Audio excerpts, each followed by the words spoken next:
this required connecting a little bit to some of that institutional documentation that I think we've already talked about as being both problematic and something that we often have to work within. So UBC has an inclusion action plan around a lot of this work that I structured kind of the initial ideas for this program with, as well as an Indigenous strategic plan for both campuses.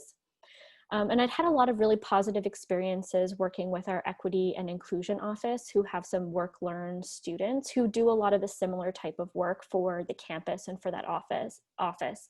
And I was really interested about how we could translate that into some of the work within the library.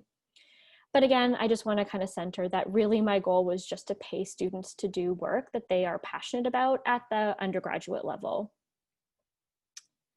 So in terms of developing this project, our Equity and Inclusion Office has a funding opportunity every year for what they call their Equity Enhancement Fund, so ways that we enhance equity across both campuses.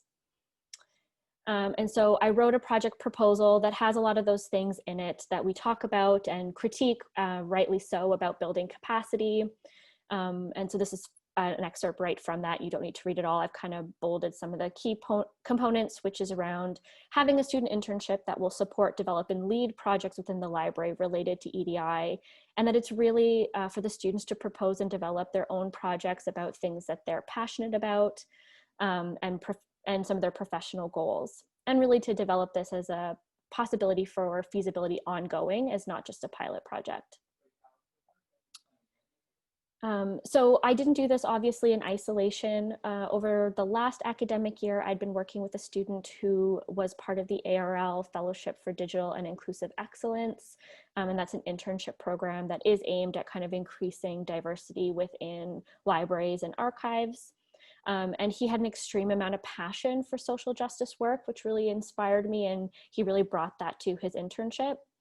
And he was looking for more opportunities and ways with which to engage in library work and think about some of these things. I also worked with the manager for the writing and language learning supports for the Student Learning Hub at UBC Okanagan, which is undergraduate services, as well as at that time, the manager for the learning resources for the Student Learning Hub as well. So the three of us the four of us all together worked on this initial proposal. So over this past summer, we did some hiring, and we honestly had an amazing slate of candidates. We posted on the student job board, and almost everybody who we interviewed could have easily been in this position, but we kind of settled on two folks who we really struggled, as I'm sure lots of you can appreciate, with who to hire, because both were incredible in their own ways. And so somebody was like, why don't we see if we can get more funding, which seems like a wild idea to do during COVID, but there you go.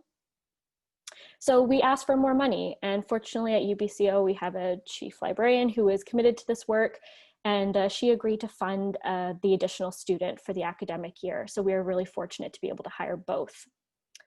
And I asked them both if I could provide a little bit of details about them, and they agreed. I kind of stripped out some of their information just to keep it a bit more for their own privacy.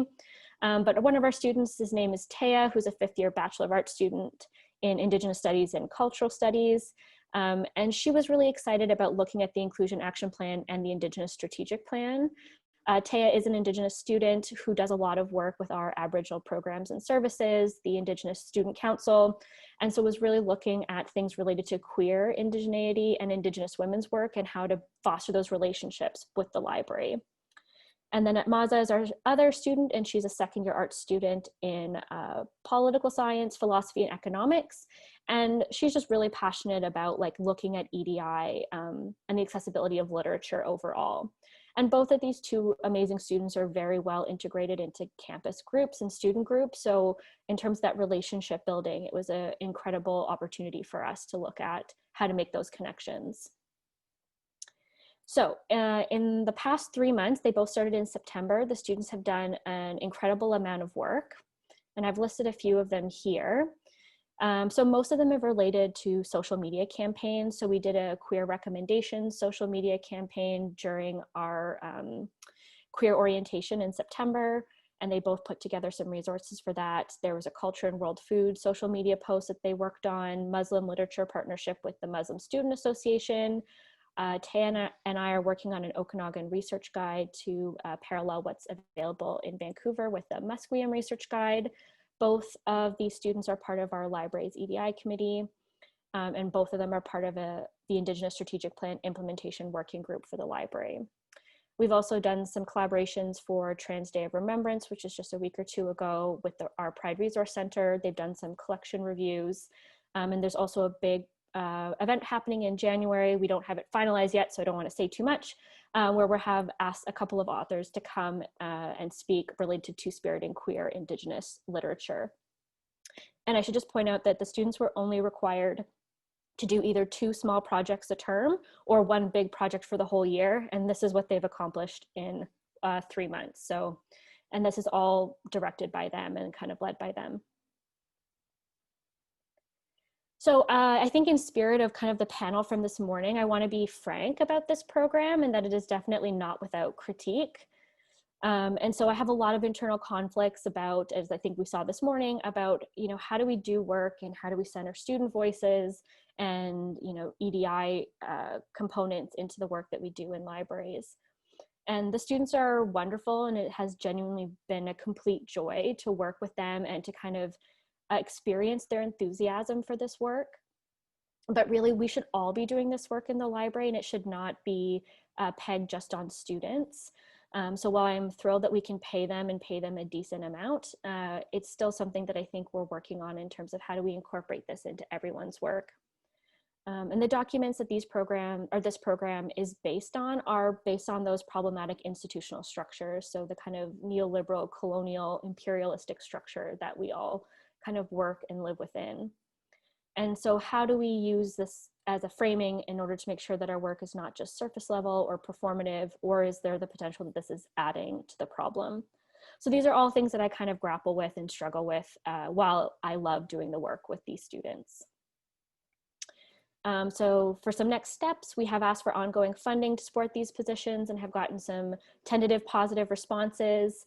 But overall, I would say this has been a success to get the student perspective on the work in the library related to EDI work and initiatives. And I think some of the other final steps will be to kind of go back and assess and get the student perspective on what it's like to be working in the library.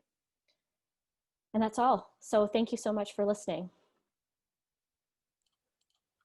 Thank you, Sajni. So in the interest of time, Ian, who is also the BCALS chair, says he will deliver his update, his lightning talk during the BCALS business meeting.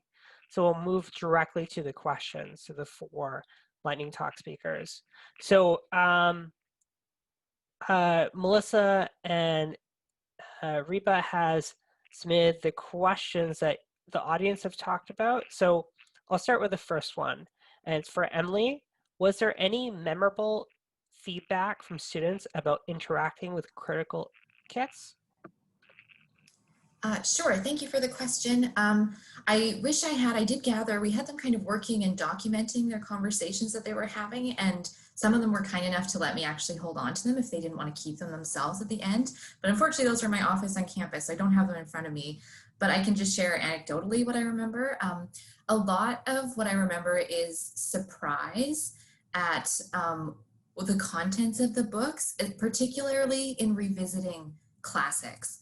One of the things that I would do at the opening is do sort of a reading of just a couple of pages of Little House on the Prairie, which is a book still very often, maybe surprisingly often, taught in schools with very young, grade 3 to 6, and just isolating a couple of pages and reading that aloud and talking about those with teacher candidates who are at an age now that they read that growing up, and just being surprised by how explicitly racist books made and meant for children can be. So I think a lot of it was surprise, but it also was a good hook in getting them invested in the rest of the session, because I think sometimes they came into it kind of thinking none of these books could be that harmful, could be that bad. You know, what's the risk here in reading these books if we do? So I think that the surprise was probably, for the most part, what I remember most coming out of those sessions. And that's in the experience doing a couple of them so far. Thank you, Emily. I remember one of the memorable library assignments I had to do was for Indigenous Children's Services.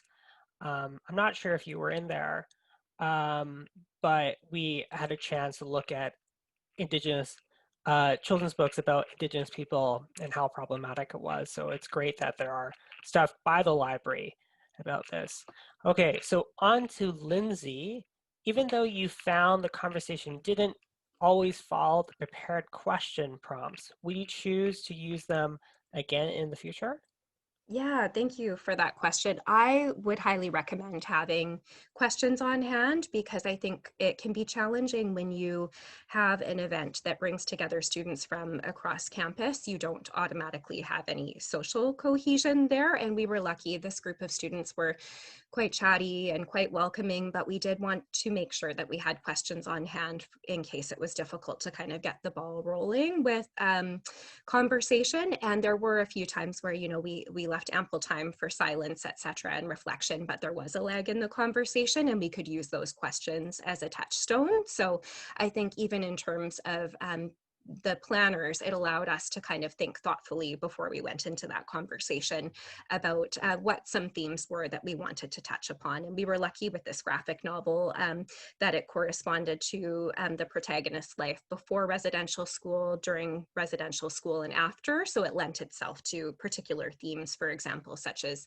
intergenerational trauma and so on. So for our next book club, we will continue to plan questions in advance as much for ourselves as for the students.